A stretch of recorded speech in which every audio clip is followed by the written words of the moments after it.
This is Jenna McClelland. I am here with Dr. Kenneth Lipman. I am so happy. It's been a minute since I have come on to talk about circumcision. And today we have an incredible conversation. Kenneth wrote one of my all-time favorite circumcision books that is out there on the market. It covers everything, because if you've been into the topic of male circumcision, you will see that there are so many areas to cover. Like it's one of those, it never stops, and the rabbit hole just keeps getting deeper and more expansive. So to be able to put everything in one book that's easy and digestible and has all of the information, including tons of resources, it is one of my all-time favorites, and I'm so happy to know it, Kenneth. Like, really, I think I was just telling you before we started recording how proud you should be for this incredible analysis that you've put together, because all of the books usually, they've got lots of information, again, because you've got so much history and all these different research studies and everything that you have to put together.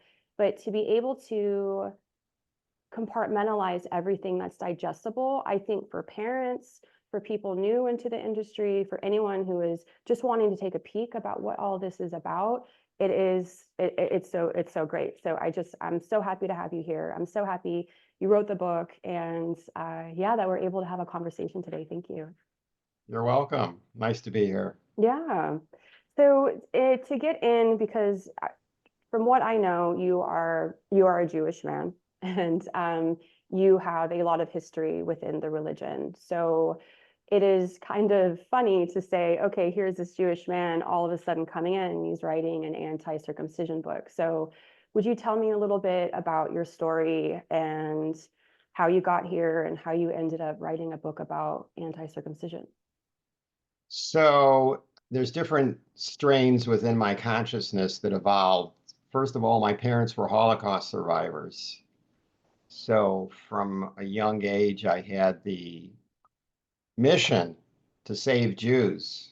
It was kind of, I even fantasized about going back in time and saving Jews in the Holocaust. The second part of my consciousness was studying the Torah. The Torah is the Jewish word for what the Old Testament is, more or less. And in my studies, even as a child, I noticed discrepancies. Like how so? Well, for example, there's two versions of the Garden of Eden story in the Torah. In the first version, Interesting. God makes Eve from Adam's rib. Right. And in the second version, he makes Eve out of thin air. So what happened to the rib? I had that question as a child, but I assumed it was my problem, that I must have missed something, but it haunted me. And the third strain was my own body. I started losing sexual sensitivity in my 30s. I still could enjoy sex, but there was something missing already. And I didn't suspect circumcision was the issue for many years, but eventually I started to think about it and research it. And circumcision is the most important ritual in Judaism. So it was a big emotional challenge for me to challenge that thinking. And I faced a lot of pushback from friends and relatives. But I was determined to pursue the truth.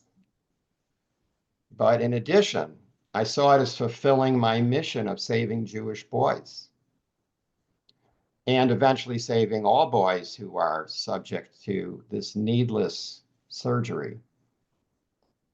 So I started researching. I spent my first year just reading the literature, and that's why I read thousands of medical articles and books. I did a lot of interviews on my own and looked at a lot of YouTube videos, and there's the circumcision movie, and um, eventually wrote the book and published it. So from your findings all the way to beginning to publish, because I can only imagine your nervous system, like Yes. it takes a lot. So Initially, I kept hoping that I would find something justifying circumcision because it right. is such an important Jewish ritual, but I didn't find anything. Well, It's just a senseless operation. what was that emotional experience like to have been conditioned forever? Well, it was a little bit devastating for a while. And also in the beginning, I had a lot of anger at the people, my parents and the Mohel. The Mohel is a Jewish circumciser. But eventually I came to the realization that they were giving me the best medical procedure that they knew. In their mind, they were fulfilling a holy obligation and that it was medically beneficial. That's what they were told, and they believed it. So they did what they thought was best. So I see a lot of anger in the anti-circumcision movement, and I think it's misplaced. Um, the American Academy of Pediatrics policy statement on circumcision says that the benefits outweigh the risk. The only Now statement that's, they provide. That's all they yeah, and say. that's completely wrong, but yet Totally. people believe it, so you can't blame them for believing an official body's statement. Yeah. So you're dealing with loss of sensitivity as a sexual man.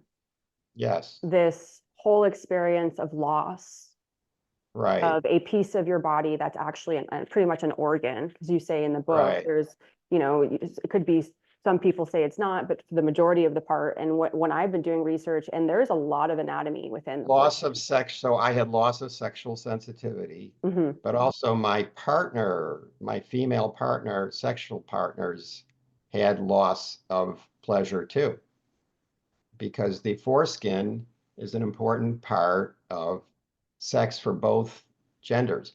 And people don't understand that, but that's why we refer to sex as screwing.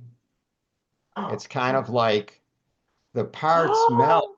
The foreskin is the part that melds with the vagina. It's kind of like you have a hole that's made for a screw. And when you're circumcised, you don't stick in a screw, you stick in a nail with no threads. And it's Now, dry. the nail will go in there, but it won't work very well. Yeah. It's the same kind of thing. Plus, you're dry. Dry is a big problem, especially for postmenopausal women, Oh yeah. who are then Yeah. called frigid because the circumcised man isn't lubricated properly. Yeah, it's funny because I talk about it in one of my other videos. Women already have within their own sexuality difficulty lubricating, and that stems from stuck sexual Yes. energy, trauma, things that they haven't really healed in the past, and then a lot of discrepancies of things that have been left unhealed in relationship. So your libido will go down, and then if you are your libido goes down, then you will start to dry out because you're not having as much sex. Therefore, what's going to happen to all the tissue inside the vagina? There's no more blood flow. There's no more action. There's no more life there. So everything goes stagnant. So that's why we'll get into the finances later, but one of the Right. parts of the money making machine is lubrication and how Yeah. uncomfortable And it the can last be. important part to understand is why aren't men complaining? And the reason is they don't have a point of reference. So the circumcised man doesn't know what he's missing because to him, 10% sexual feeling, which is all you're left with by the time you're a senior, because the skin of the shaft of the penis is not meant to be exposed to the air. And over years, layers, kind of like a callus, layers of skin build up. And so you have less and less sexual feeling as you age. And men just assume that's the way it is, the circumcised men. But it's not just the way it is. It shouldn't be like that. An intact friend of mine told me that if you were to give every circumcised man a foreskin for 24 hours, this would be over. Because Yes. you're comparing, and I think you even put it in the book. Um, Imagine having like a big screen TV with all of, everything is HD, it's perfect, it's color. And then from one day Yeah. to the next, you have like a black and white pixelated old 50s Right. TV. Yeah. I didn't So say that. I quote somebody saying yeah, that, but there yeah, was something similar. And it's yeah, funny there because was, I had heard that last week, right. but it Yes. wasn't in your book. Yeah. Yeah. Yeah. Somebody, I quote one person. Yeah. That was a good analogy. Yes, totally. So you go from, you know, okay, this happens to me. And I think it's really brave of you. And I love that you brought up the anger is distorted. And Yes. there aren't really any tools. Men already don't really have many tools when it comes to connecting to their emotional intelligence because of male Right. conditioning, That's right? right. And then if you are suffering from something where you've been gaslighted all of your life and people call you crazy, you're gonna basically be swallowing all that anger. And Right. then when it's time to finally talk about it, they don't know where to put the energy because it's completely misdirected in a way that could actually be healed. And I faced a lot of men who have come at me saying, this is impossible. You're crazy for saying people can heal Mhm. from this. And it's so victim mentality. And, I can get into that later another time, but we are conscious, healing, powerful beings. And although it may not look like it's beneficial to us, but life is happening for us in some beautiful way. And for you to have come out of that, experience the emotion, had all of these questions, look into it, study every day, but then to also take a step back and redirect and say, listen, some of these people are just at this lower level of thinking because they believe something so much with all their heart. This is their religion. This is everything that they know. And I can't direct this energy, this anger at them because what's that going to do? How is that going to accomplish Right. anything? I was the victim, therefore I take responsibility. And I see that my part in this is to heal that, although I was once a victim in it. So I really want to acknowledge you for being able to do that and for holding that light. Because, we've had a community call and you've joined, and I just loved how you spoke about it and mentioned lightly. And you don't push it. You stand where you stand, and it comes from your heart. And I just think it's a really beautiful way That's nice. to look at it. So I just really want to, yeah, like it kind of like I think it's awesome. So in the book, I didn't really get to this in the beginning. So I just to talk about everything that he goes over. So it's circumcision and how an ancient ritual became a questionable surgery. So you'll have the link. Everything will be down below, including Kenneth's website. So foreskin function, anatomy, all the nerves. There's different types of nerves, even with instrokes and outstrokes, which I found to be fascinating. A lot of exercises for you to actually really comprehend the loss and what's to be felt and what isn't. Religion, medical circumcision, propaganda, all the harms, female perspective sexuality and why women prefer intact men, penis facials, which I've talked about that before, ethics, Careful cognitive. with penis facials. Let me just interject something, because that's a term used in the porn industry, I think. So in this usage, penis facials refers to a cosmetic treatment. Right. Oh, yes. I knew that, but yeah, you're right. But we have Let's to talk about it. differentiate We when we have to. use the term. I didn't even think of it like, yeah, I know somebody told me not that after that I put out the kind. book. So I Yeah. would have made the distinction in the book had I known about. I didn't know about this, but after I put out the book, somebody said, "Hey, that's a porn term." I said, I "No, I'm talking about cosmetic treatments. That's what Hollywood stars call foreskin cream cosmetic treatments." Yes. Okay, go. Yes, yes. Penis Okay. facials in the sense of putting baby foreskin on your face, and it's like $550. It's insane. But you have like Right. Oprah, uh, what's her name? Ellen, Sandra Bullock, and like a bunch of people that are basically promoting this procedure as being fabulous. And anyway, the cognitive dissonance, basically why society is like, why are they so kind of stuck in this mindset? And then tools, and then you'll get into some of the finances of how profitable, because circumcision is from my understanding, but when recently I think some other people have come up with different numbers, but from the basis of what you do, if you do research, it's about 6 billion for circumcision. $6 So billion industry. Yes. yeah, so if you think about it, it makes like, why would they not want it to be a thing? Like it's so many people are invested because it's Right. not just coming from doctor payments, hospital payments, tools, obviously you know all that, Kenneth. What else does the financials of circumcision go into? Like, what else? Do you know what else all the money, all the like everything goes into? What the foreskin's used for, you mean? Sorry, no, the money, how it's 6 billion, because I was just saying real Yeah, quick, oh, it's not how to just break the, it down? yeah. Break down. Okay. So yeah, I talk about the finances. So it's used, number one, the main use is there's a cell in the foreskin called fibroblasts. Mhm. And fibroblasts are the repair cell of the body. So it's a very important cell, and there's not a good source of them. So the first use is for research, and they're doing a lot of research. In fact, the Gardasil 9 vaccine, which is the #1 vaccine for human papillomavirus, was developed from research using foreskins. The second use is for skin grafts. So, like for burn victims, they have products that are made from foreskin cells. And the third use of foreskins is for cosmetics, as we mentioned.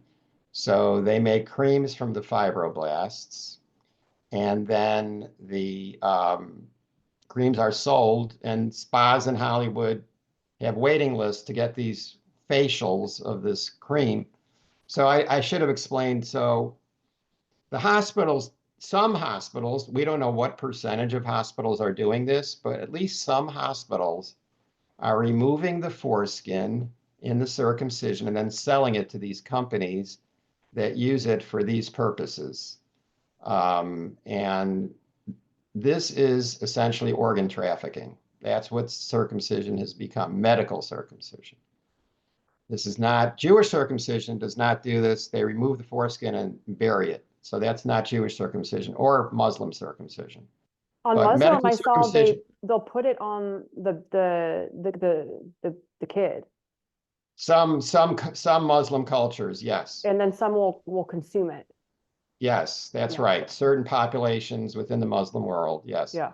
But the yeah, so that's only medical circumcision done in a hospital that I'm referring to, that some of them actually sell the foreskin. Um, but the other part of the industry is just the procedure itself can cost a lot of money if there's complications, and there often are. And once there's complications, you may need to redo the circumcision or plastic surgery even. There's all the terrible side effects of circumcision that are possible, and I list them in my book and also on the website, my website, which will be in the show notes. So then there's the sequelae of circumcision that I'm not sure are included in that $6 billion figure, but psychotherapy, and finally, erectile dysfunction drugs. And some circumcision, some medical practices advertise both doing circumcision and treating erectile dysfunction, so which is the perfect business model because they treat the very problem they caused. Yeah, So, I mean, it's what they've been using because it. circumcised men have erectile dysfunction at a rate almost 5 times that of an average intact man. It's insane.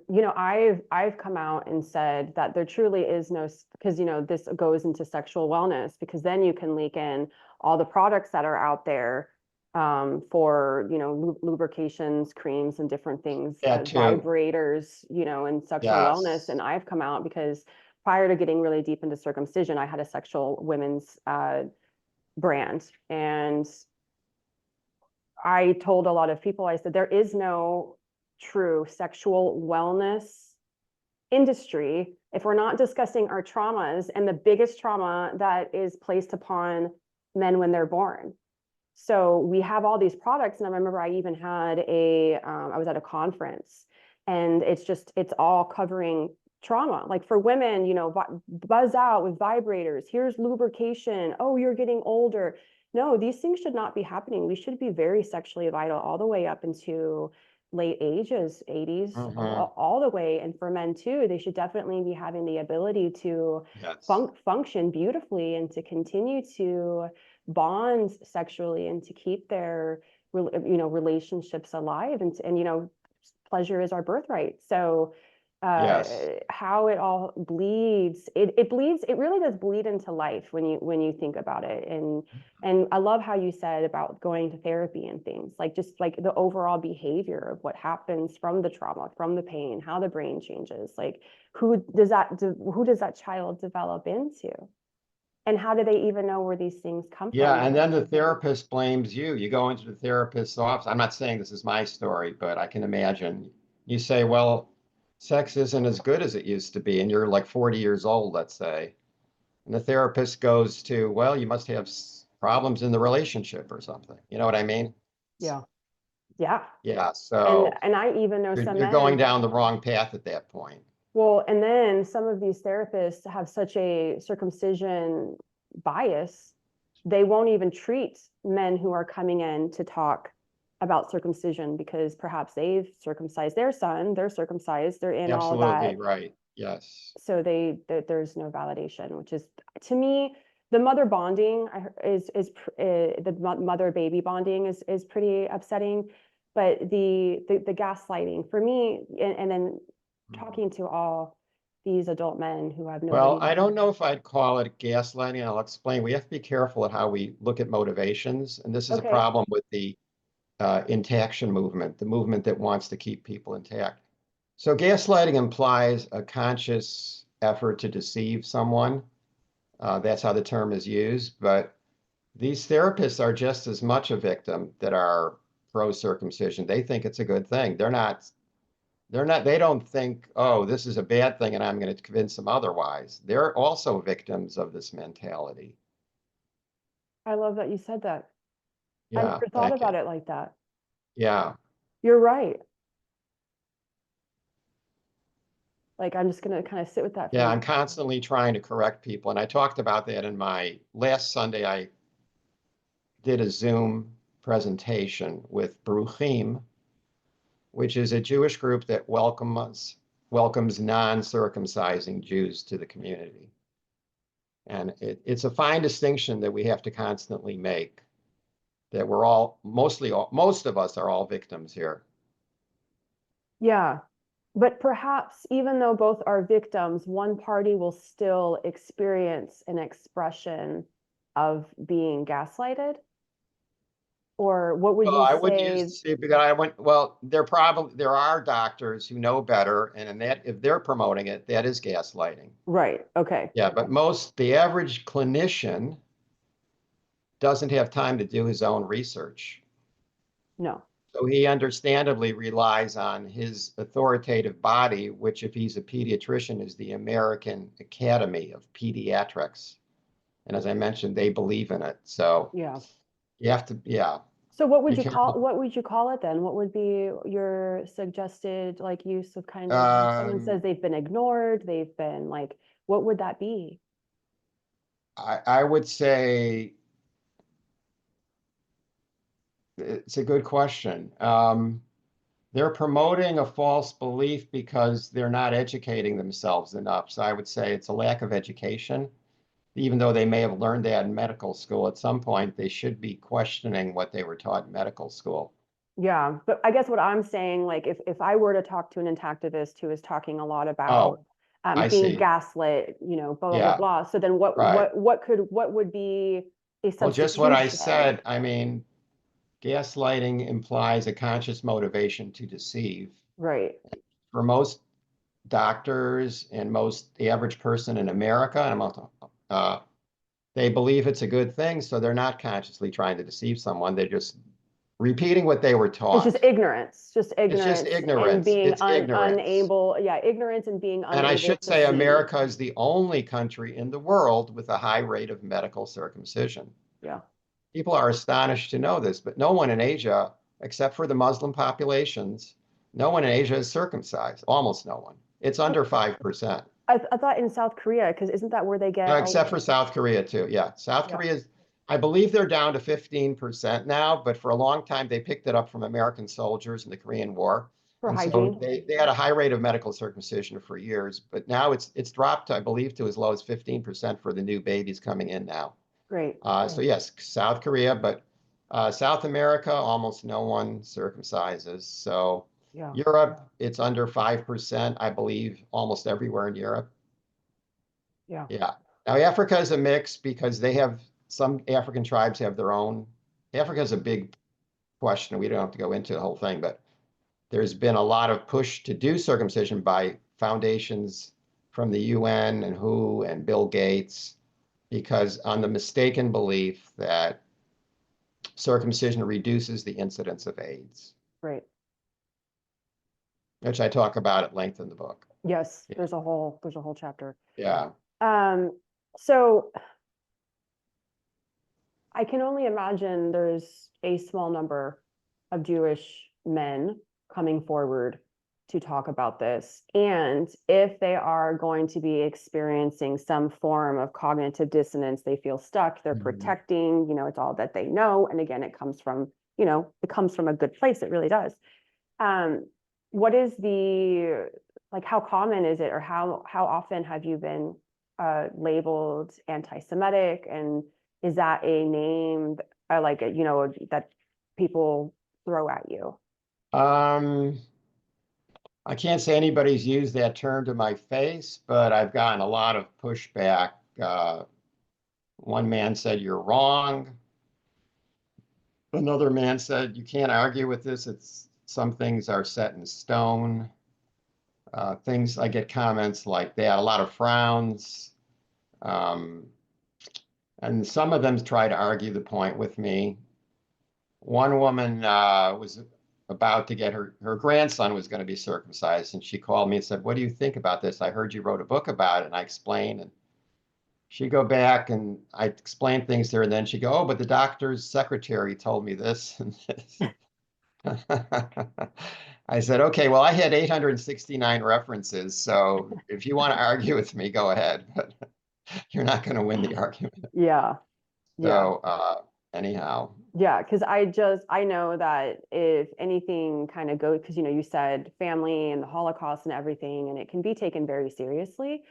So I Yes. just didn't know as some way to really not know how to go about it. They basically will just throw that Yes, and when I you do have appreciate the objection. sensitivity with which you're discussing this. You're actually displaying more sensitivity than some of the Jewish people I've discussed this issue with. Yeah. In what way? What do you mean? Well, you're understanding that what a deep tradition it is, and after the Holocaust, it becomes particularly challenging Yeah. to push back against a Jewish tradition. And more recently, there's been a massive wave of anti-Semitism in the past year, ever since October 7th, 2023. Now we're finding out that some of this wave of support for terrorism was funded by USAID, which is our taxpayer dollars here in America, was funding the terrorist groups to promote anti-Semitic tropes and anti-Israel tropes. But in many of the terrorist groups don't distinguish between Israeli and Jewish. They're just use a lot of Nazi terminology and Nazi imagery. Nazi imagery is particularly used because the censors on social media platforms will look for certain keywords, but they don't know how to deal with imagery. And so you can't, if I report somebody used a swastika in an image, I've reported that on many social media platforms and they ignore me. Wow. Yeah. Wow. Yeah. Yeah. So. Well, I guess I'm just really happy to hear that you haven't really, hasn't been a term that's been thrown at you. No. Just based upon confusion and not knowing what else to call it. Right. So thank you for sharing your thoughts. And again, like I said, I'm really happy. So next, I want to start to get into the anatomy, which I love. I was a yoga I still am. I've been a yoga teacher for 11 years. I love the body. I love everything in anatomy. And I have yet to, I've definitely gone down the anatomy portion, but like when I look at the imagery online, there's really not much. Right. The graphics are terrible, and the illustrations in this book are absolutely incredible. Like I almost want to buy them from you because they're so good. Or maybe you'll just Okay. have to give me her information so I can Well, have I have the them. copyright. I own Yeah. them. Okay, great. Yeah. So Or have her do I them. can, I'll can talk about that later. Yeah. Great, because Yeah. that's the thing is like there's not much because there is an anatomy. So would you kind of go into the anatomy of the foreskin, which let's kind of if you want to start Sure. referring it to as an organ, because even calling Right. it, what did you say? You said even calling it a skin is like A saying sheath. a sh a A sheath. sheath. But didn't you make an Yeah. analogy about a hand? You said like Yeah. it's like calling it skin. It's basically saying like Right. So first of all, the medical term for foreskin is prepuce. mhm, And prepuce. the calling it, it's not really skin. It is covered with skin, but just like the hand is covered with skin, and you don't call it a skin, you call it a hand. Right. The foreskin has a lot of moving parts. It folds in on itself when a man gets an erection. And inside the sheath of the foreskin, there's an oily layer. And that oil is called smegma. Mostly it's oil. Some dead cells are in there too. And that oil is the lubrication for intercourse. And so it's an important source of lubrication for intercourse. And the exterior of the foreskin is layered with nerves, lots of nerves and veins. There's And some of the 20,000, important, like, right? 20,000 yeah, nerves. yeah. And the bottom, in particular, the bottom part of the foreskin is called one doctor calls it the F spot, the frenulum. Mhm. That's the most sensitive part on a man's body, actually. Where And it meets the ridged band. yeah, the ridge band kind of meets the head on the underside of the penis. Okay, so will you And walk us through that? Like, so the glands is the head because nobody the really glans even is the knows these head. things. The Mhm. foreskin covers the glans, and on the as the penis hangs on the underside of the foreskin, there's the part just below, so it's facing the body, and just under the glands is the F spot. It's hard to explain it I know, I without showing wanted to a do picture. that, but you can, So the F get spot the is, book. yeah, that's the most sensitive part. And if a woman will, just lightly stimulates that part, a man can have an orgasm just from light stimulation at that very spot. That's how sensitive it is. Yeah, Yeah. crazy. Yeah, you even say And something about so some medical circumcision. So how much is removed? Question is during a medical circumcision. Again, this is an important distinction that the audience should understand. There's two kinds of circumcision. There's medical circumcision, which is done in a hospital for purported medical benefits. And then there's religious circumcision, which is not usually done in a hospital, and it's done by Jews and Muslims. So the medical circumcision, since it serves no purpose at all, and it's done in a hospital, the doctor removes whatever he wants. In fact, my friend had his son circumcised in a hospital, and the doctor actually told him that I'll do whatever you want because there's no purpose to this. So you want to remove 10%, I'll take off 10%. You want to remove 90%, I'll take off yeah, because 90%. it's an elective surgery. It's an elective, and Medicare labels it as a cosmetic surgery. That's the category it's under. It is because yeah, that's like I Yeah, want my son to look like me. right. It's That's ugly. about the last reason that they could think of to do it. I want my son to look like It's me. the biggest reason for a lot of white Caucasian men. Biggest. Yes, Yeah, that's right. it's huge. And I have had some women come up to me and say, I don't know how I'm going to forgive my husband for this. Oh, well, that's how you forgive. It's ignorance. That's how you have to think of it. Yeah. But anyhow, so in the medical circumcision, some of them keep the frenulum intact, and some of them remove it. In medical, they can keep the frenulum.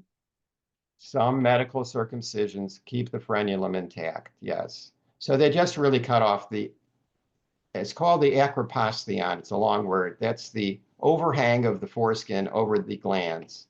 It's a little bit. Mhm. And that's probably what was removed biblically and prehistorically even. There was a small amount removed, yes. And then they started to go deeper. I remember reading that. And then, well, the Jews, we don't know how much the Egyptians did it as long as 10,000 years ago. We don't know exactly how much they removed, but it probably wasn't 100%. But the Jewish circumcision, so there's debate about this. This is all theory. This is not proven, but in theory, they may have just removed the acropostion initially, but then without getting into all the details, because of persecution and anti-Semitism, it's a long, involved history, but eventually the Jews ended up removing 100% of the foreskin. It's called Piriah in Judaism. That's the removal of 100% of the foreskin. Wow. Because it was, tell me if I'm saying this name incorrectly. It's Maimonides. Maimonides. Maimonides. Okay. He So was a famous Jewish medieval scholar that, yeah, yes, he's a philosopher who started to perform the surgeries, and he had a really big impact at the time. well, he was a philosopher and a doctor.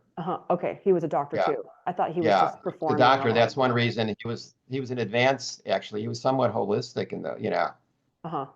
Yeah, because I yes, know he but taught. not with circumcision. He wasn't holistic. So No, because I think he was one of the ones in David Gola yeah, in his he book. said one of the reasons for circumcision is it reduces, but he understood. He got it right. He said circumcision reduces sexual feeling. Right. Yeah. And And he understood that, but he said that's a good thing so they because cut more. they saw sexuality as interfering with intellectual pursuits. Yeah. And they knew about it also affecting the marriage bed. They The mar the marriage bed. So like they knew how the woman would be Well, yeah, completely they knew it reduced dissatisfied. sexuality, and Yeah. yeah, and they cautioned women not to cheat with Gentile men because then they'll never go back to their husband. Yeah, exactly. They'd pretty much like beg to be with the man. Don't leave me. Don't leave me. Right. Because women Yeah, just Maimonides understood what was going on, oh, definitely. so all the modern, sexologists and sex therapists and everyone who's talking about, premature ejaculation, impotence, all of it, they're just like, None of them are addressing the circumcision issue. I've tried getting on their podcasts, the sexologists, the sex therapists. you have None a of them want to talk. you None have of a them want to talk to me. really Yeah, well you have it well they don't get it. there's a They don't get. It's an education problem again. They're just ignorant. because I guess perhaps I'm just referencing one woman who I've trained with, and she's a holistic sex therapist, Kim Anami, and she says that erectile premature ejaculation is like 100% because, well, she says like Yeah, that's 90%. another problem. Yeah, It's called. It's a complicated issue, but one of the facilities of the foreskin is that it promotes proprioception. Proprioception means you know where you are in space. And when you're in the vagina, because I noticed this again in my 30s, I noticed I don't know where I am in the vagina, and it felt weird. It felt something was wrong because I felt like when I was a teenager, I used to know. And I felt like something's missing here. I had no idea that it was circumcision in that time, but I said, there's something wrong going on. And because you don't know where you are, you can't time your strokes, you can't, it leads to either erectile dysfunction or premature ejaculation. Yes, those are the problems that can happen from that. So also you just get sore.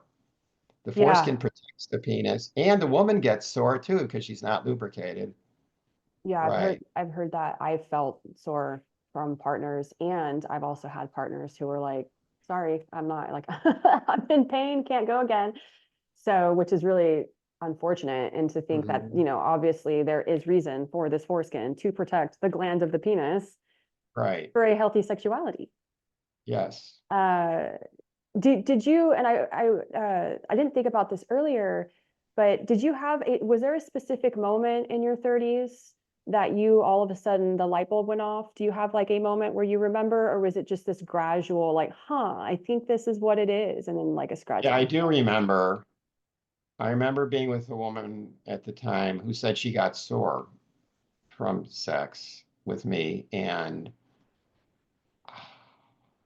that was that started my search, really. I mean, I didn't know it at the time, but that really started me questioning, hey, wait a minute, this is wrong. This Like, just shouldn't be happening.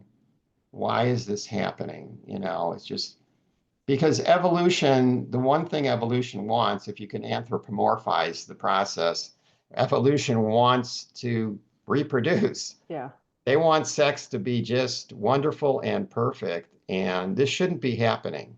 Not in your 30s. I can understand it happening in old age, but I should be in my prime reproductive years. And I knew that's what started my search, really. I didn't like jump to start researching, but over the years, of course, in those days there was no internet or anything like that. So oh wow, uh, so I guess you're just straight to the library. research meant going to the Yeah, library, yeah. right? It's crazy how we forget the conveniences in And life. begging for a book and having them often order it and taking weeks to get it. Wow. Yeah. Yeah. So you're Yeah. too young to know those days. I'm an 80s baby, so I did kind of go Okay. through the A little bit. evolution. Yeah, yeah, yeah, yeah. I remember the big box and the green box, the green text. Um, so will you walk us through the hand exercise where you talk about the Meissner capsules, Meisner Meissner corpuscles. Yeah, corpuscles? Yeah. sure, I So can. will you just talk about what they are and then kind of lead us Okay, into it? 'Cause I thought it was Meissner's fascinating. corpuscles are super sensitive cells. And so if you take the palm of your hand and you lightly rub it, it should feel kind of pleasant and tingly. Those are Meissner's corpuscles. Now, you take a spot on the top of your hand, and if you're a man, you might have a lot of hair there, but you pick a spot where there's no hair and you rub it, you don't feel the tingling anymore. There's no Meissner corpuscles there. Well, the foreskin is loaded with Meissner's corpuscles, and when you take it off, you lose all that sensation. Wild. That's Yeah, wild. there's one more I'm going to show you, as Yeah, let's do it. long as we're doing hand Yeah, I exercises. love this. Okay, so you want to rub your list. It should feel kind of pleasant. I mean, you're not feeling tingling, but you feel some sensation, right? Mm. But keep rubbing it, and all of a sudden, after a while, you don't feel anything anymore. You feel pressure, but you don't feel the nice sensation. Yeah, it's slowly starting to dissipate. Slowly starts to go away Yeah. because after nerves fire for a while, they lose their potential and they have to rest to reset. So when you're having sex and you insert the penis and you get this pleasurable sensation, but it won't last. It gotta rest. So, well, here's the point. When you're having sex, a man wants an increasing curve of erotic sensation. Hmm. And when you insert the penis, you get that. But when you pull it out, you get it from the foreskin being pulled. It's a different set of nerves than going in. And so a man with a foreskin has continuous sexual sensation as he goes in and out of the vagina. To give time for the nerves to rest. Yeah, so the insert nerves rest while on the outstroke, right? But without the foreskin, you go out, when you're going out, you get no sensation at all. What were the names of the nerves that it's the So there's Pacinian? Pacinian? Meissner's corpuscles are the name of the nerves on the foreskin. And The, then uh, the other nerves are pressure sensitive nerves that you only feel. So the glands of a circumcised man feels nothing with the light touch. It's only when you press down that you feel the pressure sensitive nerves. and that's due to the Pacinian. I'm so bad at pronouncing things, so So I actually I'm don't the remember the worst. name of the pressure sensitive. I just call them pressure sensitive nerves. Okay. Yeah, Yeah. yeah. So these two are toggling back and forth as Yeah. we They're have the toggling in so that you get stroke increasing and the sexual out. sensation. Yeah. Yeah. It's perfectly set up. Yeah, it's just beautiful, so beautifully designed. It's like God had it Also, the right. foreskin keeps the vaginal, it's a plug. Hmm. As the man inserts and pulls out, it keeps the woman's sexual fluids in the vagina, but without the foreskin, they leak out. Yeah, and it kind of stays there. And I find the vagina opening to me to be very, very pleasurable, very much so.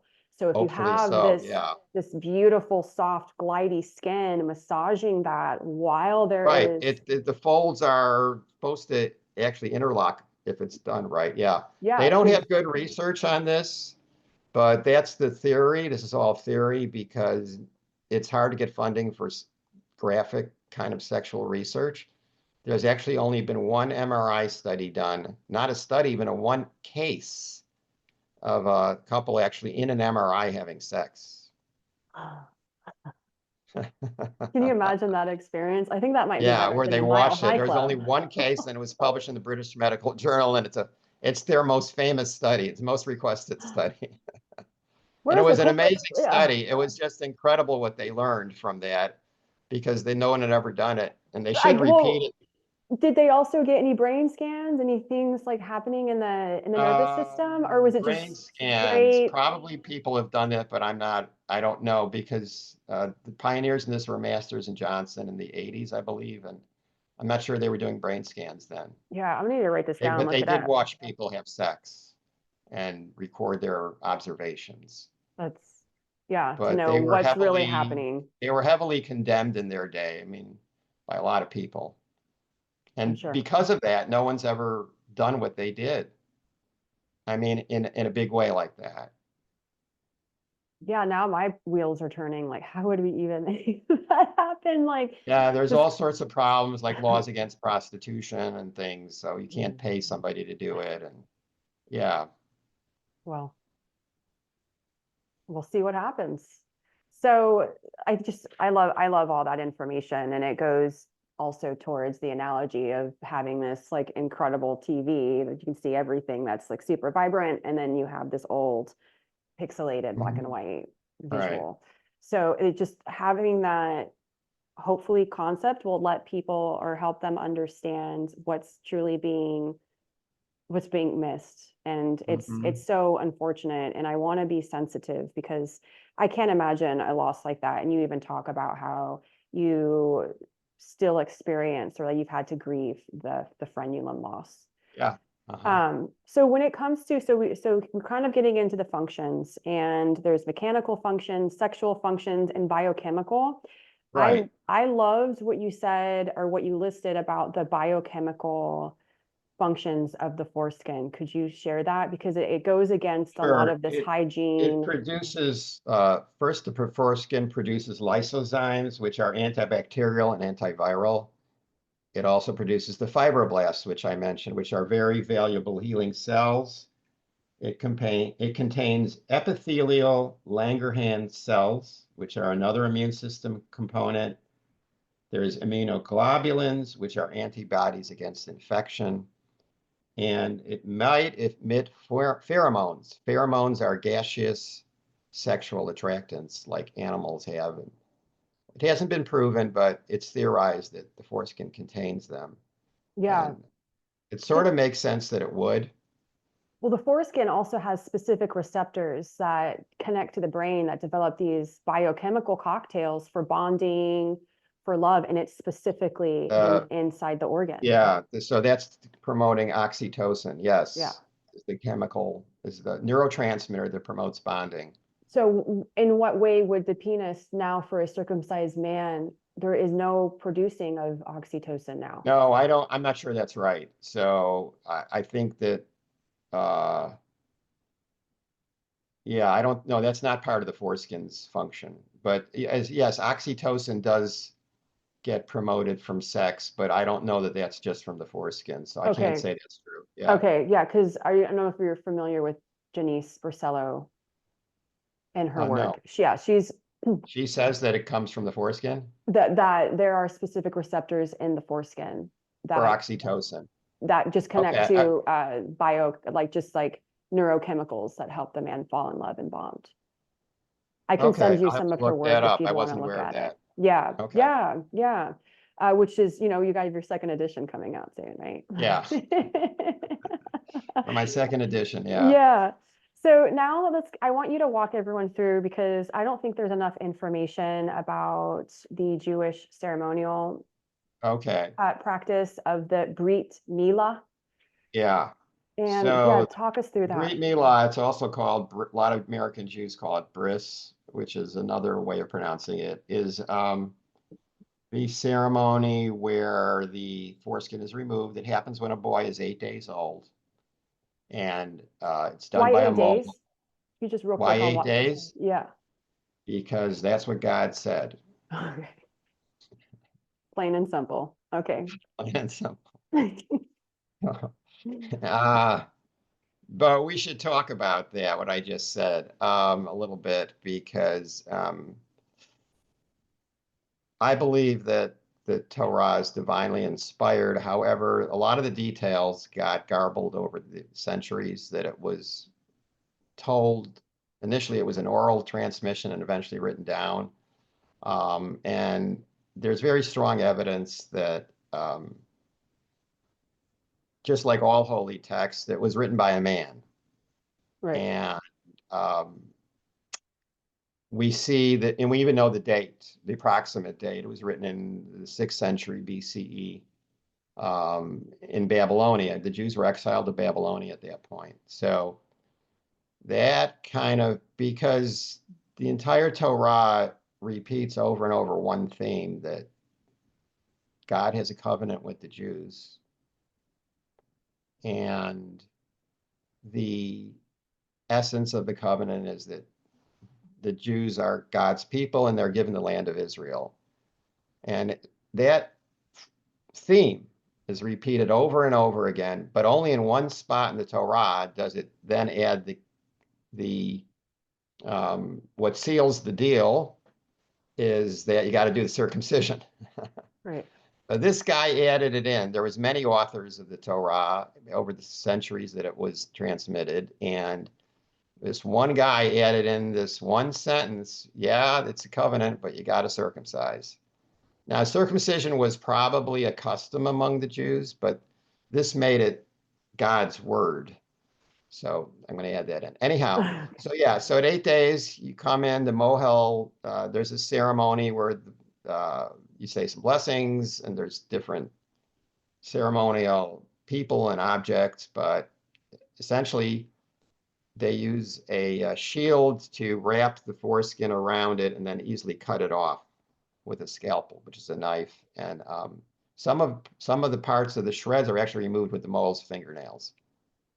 And But that's a then, different term, right? Because you have the Mila no, that's the milah. The milah is the is circumcision. That's what the okay, word that's means. the overall. Okay, because Yeah. I've seen Well, photos where milah is circumcision and brit milah is the ceremony. yeah, right. Okay, thanks for Okay. clarifying that. So And then there's one last part though. As I mentioned, the foreskin has a lot of veins. So after you remove the entire foreskin, there's some bleeding. And the mohel sucks up the blood with a glass tube from the penis. and the glass tube came about because they started noticing a lot of infections. Because initially this period, the ceremony, the idea of removing the entire foreskin happened in Greek times, ancient Greek. And in those days, they thought saliva was sterile. So initially, they sucked the blood up with the mouth to get rid of the blood. But in the 1800s, they realized that that was a mistake. So Jews today only use the glass tube to remove And how common is that practice still? It's called metzitza. Did I say that the correctly? tzitza. That's Mhm. about 90%, about 99% of Jews, that's what they do. They're still In using. other words, 90% of Jews circumcise, Mhm. and 99% of Jews who circumcise do it as I described. There They are some suck small the bleeding fringe, there with are the some glass tube. small fringe Hasidic groups which unfortunately still use their mouth directly on the penis to remove the blood. Did you know this prior to No, waking up to all this? This would I you did learned not know this? before I wrote the book that this was going on. I had no idea. Do you know if this happened to you? Was this No, it ceremony? didn't happen to me. Okay. No, yeah. Okay. It's only some fringe Hasidic groups that are certain sects. There's Uh-huh. Hasidic groups have different sects. There's like, I don't know, 100 of them, 100 sects or something like that. And only a couple of them are still doing this. And my parents were not in that group, any of those groups. So my parents were what, modern Orthodox. Yeah. Okay. Yeah. Yeah. Yeah. Wow. Wow. That is, Yeah. I've obviously read about it and I know about it. So I have been able to digest that Right. information for some time. And, I'll And talk just then go ahead. and then there's Muslim circumcision, which is 2 billion people doing this. So that's the biggest circumcision group in the world. And they picked it up from the Jews, and their religious texts are also very problematic and vague and subject to a lot of critique. But it doesn't say anywhere in their religious text that you must circumcise. Nowhere. It's just a tradition that was passed down, and they all do it different. Every Muslim does it. There's no protocol. Judaism has very strict protocols, exactly when, how, where, and what you say and what you do. But Islam has none of that. It's just a tradition that was passed down, and every country and every population does it a little differently. So some remove almost just the acropostion, which is the overhang, Right. and some remove most of the foreskin. So yeah, And they we and don't even they know. I don't keep statistics. There's right. no books. There's no statistics. There's no articles. There's there's a vast empty hole that that of research there. That's one thing that I've been, because there's also not that many like negative cases or bad adverse events get reported in circumcision when we're talking about medical, That's right. No one right? keeps track of the many complications. I talk about in the book, there's immediate Yeah. complications like uncontrolled bleeding or infection, which are obvious, but there's many others. But then there's the later complications, besides the sexual ones, there's something called meatal stenosis, which means because the meatus is the pee hole, the Mhm. hole of the penis, and that gets irritated, and sometimes because of that gets blocked. The irritation causes scar tissue, and so meatal stenosis means the hole's too small to urinate, and it can cause a lot of pain. 10% of circumcised men have meatal stenosis. 10%. I've seen the But it takes years to comparison. develop. So a hospital keeps, even if they kept track of their complications, they don't call that a complication in technical medical literature. No. Complication has to happen within immediacy of the surgery. Yeah, and what if there is a surgical error? Because Well, that happens too. They cut off sometimes they cut off the entire penis. oh yeah, Yeah, all the other types of because you're cosmetic dealing with an surgery. infant. It's really tiny. Or sometimes you cut off the glands, which is the head of the penis. That's even more common. Yeah. Yeah. Someone had I forgot the name of the case, but it was like BXO. It's kind Oh of, yeah, BXO is another. uh-huh. Um, yeah, It's that is it's not a like, complication of circumcision. That is um, a fungal infection, which is sometimes treated with circumcision. yeah, a friend But that happened to a friend of mine. And then they said they needed to take part of the glands because oh, apparently really? yeah. And Oh, okay. some of the glands grow back. But No, yeah. no, the glands does not regenerate. I Does didn't not think grow back. I didn't think so. I have a Yeah, tab and someone tells me something and then it just like I'm on one yeah. topic on this We're area not like a and salamander where we then regenerate limbs. yeah, which is so unfortunate. Yeah, Um, so I've never heard of a case like that, but they've had to yes, go in 1% there. of men get BXO, but it can usually be treated with steroidal cream. Okay. There's almost never a reason to circumcise for BXO, but maybe there's extreme cases where they did it, but there's a lot of conservative treatments for BXO that I discuss in the book there that Yeah, and you work. talk about phimosis too, and phimosis Yeah, phimosis. So is where phimosis the is the inability of the foreskin to retract. It does happen to some men. and those men are directed to do circumcision, but there are a lot of better treatments that have been developed for phimosis, like devices that will stretch the skin back slowly and help it to eventually retract naturally. Well, the skin is made out of fibroblasts, and fibroblasts are the stem No, well, cells. fibroblasts is one component. It's not made out of fibroblasts. Right. No, Yeah, yes. Thank you for that clarification. Because of the fibroblasts in it, it will help growth and expansion, because fibroblasts are the stem cells to that's connective probably, tissue. yeah, that sounds right. Yeah, Yeah, because that's yeah, what I know. So in addition to yeah, being a yoga teacher, I'm also a mobility right. specialist. And so we Okay. always talk about fibroblasts within the body, within the connective tissue, which is Yeah, the fibroblasts, and that's right. yeah, Yes. yeah. Yeah. It's crazy because, even with Intact America just came out with their own reporting system now. I don't know how well, I think this was a couple months back about, hey, did something bad happen to you? We now Yeah, have an I cite that survey in the book. Yeah, Love it. Okay, yeah, I right, didn't see that portion. So I love that they're right, doing that, but it reminds me of like VAERS, all the vaccine injuries and everything. Like right. it was this 1%, and it's just you have all Yeah, these. the VAERS is another issue with where vaccine damage is not reported well either. Yeah, Yeah, our whole medical system has really bad reporting policies. yeah. Well, they're the third leading cause of death. So we know What? uh doctor medical error. Oh, medical error. But and we should mention that some boys die of circumcision. It's a baby dies It's every other fatal. day. It's fatal. Well, We is don't, it nobody keeps track of it. Death certificates. If you hemorrhage, in other words, bleed profusely from circumcision, and you die from that, the death certificate will say hemorrhage. It won't say circumcision. yeah. Yeah. And that's a problem in our medical reporting system. But we don't know how many boys, but there's many cases in the literature that have been reported of boys dying from circumcision. Well, and You're then it taking could an be infant and cutting off what is likely its most sensitive organ. Now, it's a debate whether you can call it an organ, but it's a sensitive body part. You're just lopping it off with no anesthesia. We didn't talk about that.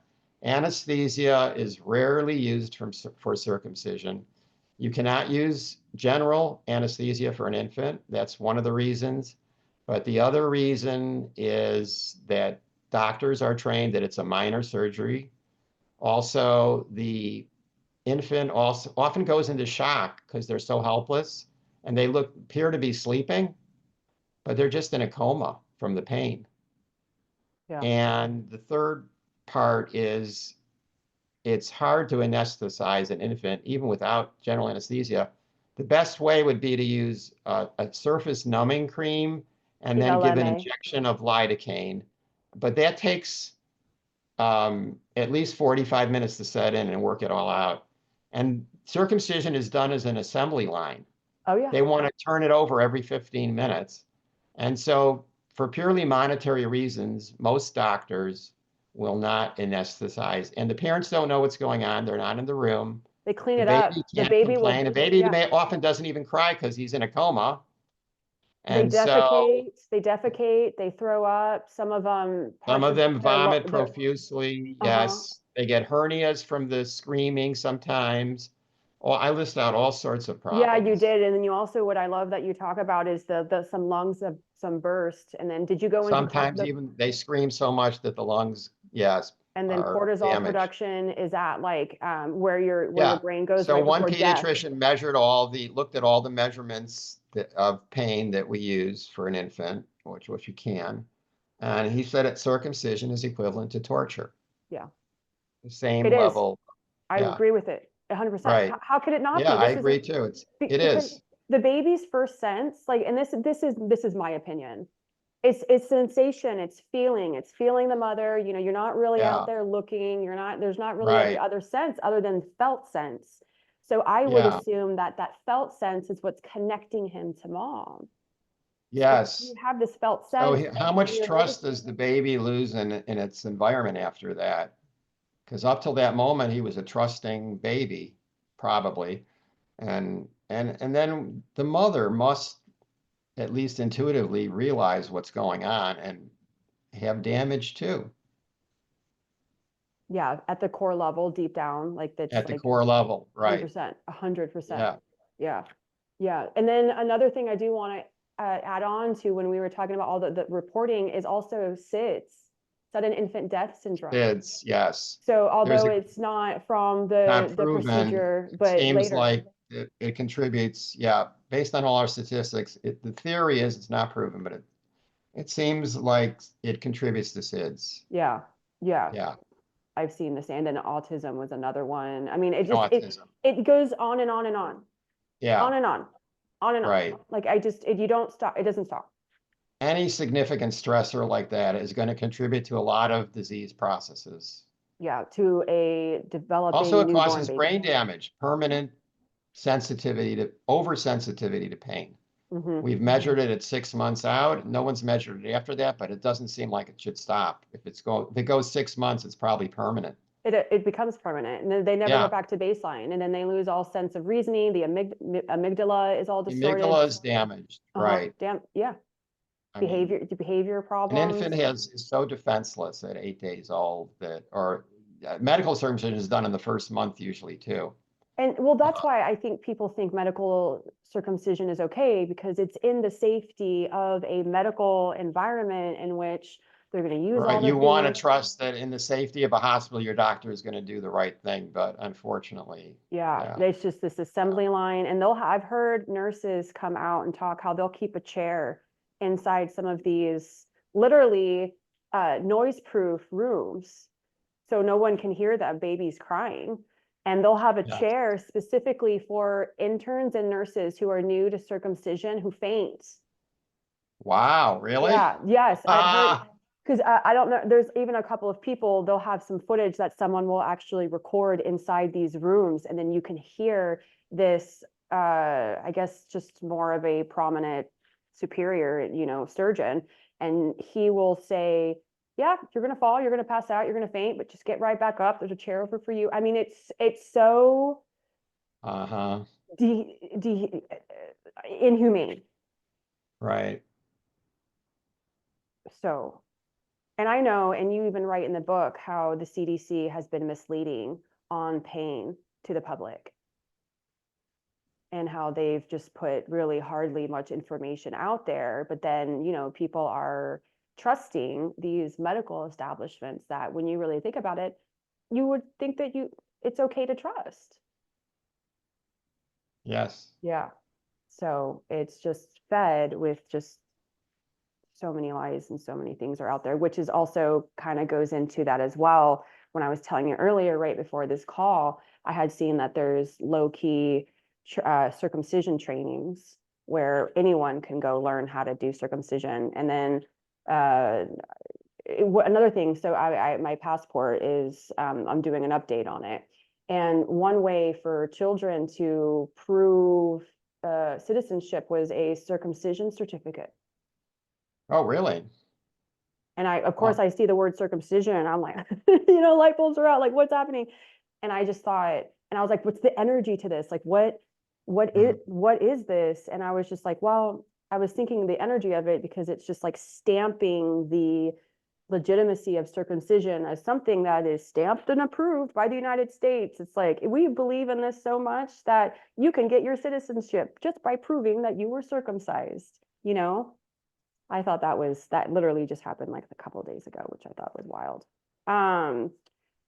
Yeah, so we're going in after, we're talking about the pain, we're talking about the baby's experience. The baby becomes a man, the baby starts to lose sensitivity. And what would you essentially say to a man if you could speak to him, who is recognizing he's losing sensitivity, and he's making a connect, because you've been Well, able you to, can restore the foreskin if you don't have it all removed. and If what you are didn't, the numbers for that? Like how, because I always thought foreskin restoration was an option, like for everybody. well, I think you know more about that than me, but I don't know the numbers on a foreskin restoration. No one's keeping statistics, I meant to but say it like is numbers effective. for the people who have had too much skin taken. Okay. If you've had too much, you mean, wait, say that again? So there are not that many men, or there's like maybe half, 50% of men can actually perform foreskin restoration because they have enough skin. But there's some men that don't even have anything to work with anymore. That's me. Yeah. Right. And so I So, didn't know if you knew like more of a number, because the more that I'm finding out but with, even if you've had Jewish circumcision, you can restore, but it's a lot harder. If you have 100, even if you have 100% removed, you can do some restoration. You stretch the remaining shaft skin.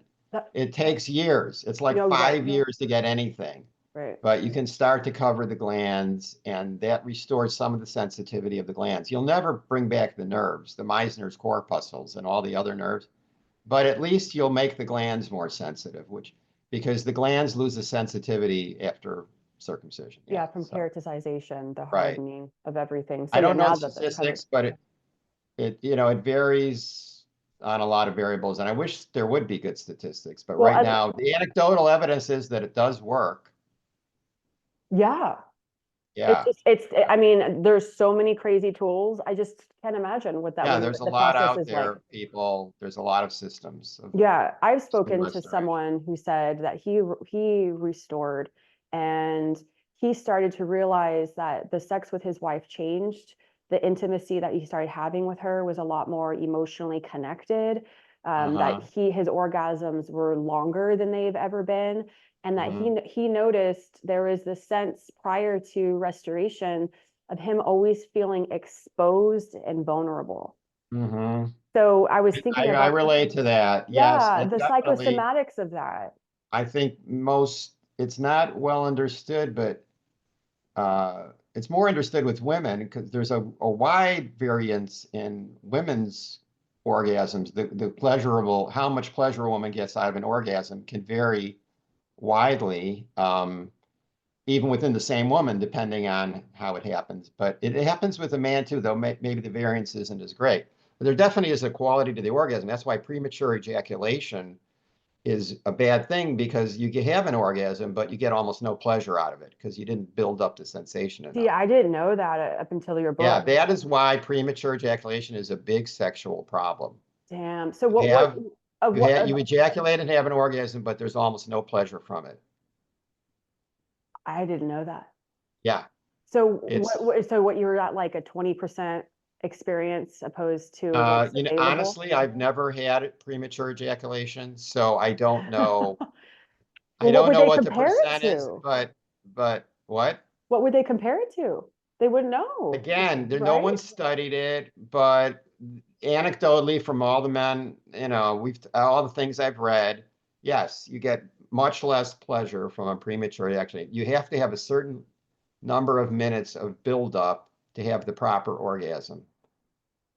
And that's why premature ejaculation is considered almost as bad as erectile dysfunction, Yeah. because it's really orgasm dysfunction. Premature ejaculation is orgasmic dysfunction. It's just what it should be called. You don't have your orgasm, you just ejaculate. So let's talk a Pre- little bit more about premature ejaculation, because it's yeah, interesting. You have this contrast of you're either right, not really feeling much, impotence or erectile right. dysfunction become a thing, So it's and very then complicated because you're not feeling much, you're sort of numb, and you don't really feel where you are in the vagina. I think it takes a lot of practice to develop the proper rhythm and placement of the penis so that you don't premature ejaculation, especially when you're young. I think, as men age, it's less of a problem. But when you're young and you're really excited, it's really exciting, but you have to sort of learn to restrain yourself so that you don't come right away. You just have to practice, as I said, the rhythm and placement, etc.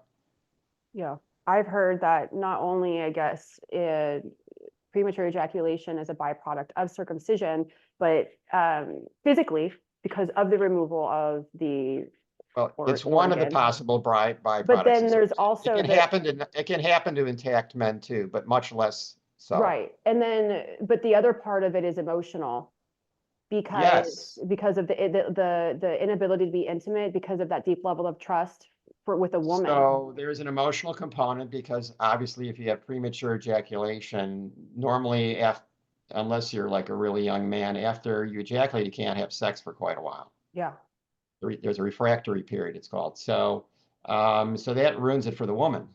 totally. Yeah. Big time. So Like, I'm that's in a all ready to sense, go. What the fuck happened? Yeah, so yeah. okay. Yeah. Good to have the woman's perspective. Yeah, yeah.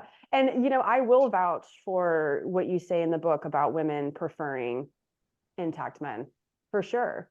In sensation, in connection, in ability to build intimacy and being Right. there. You even talk about deep thrusting and thrust forces and how that pulls the man away from the clitoris.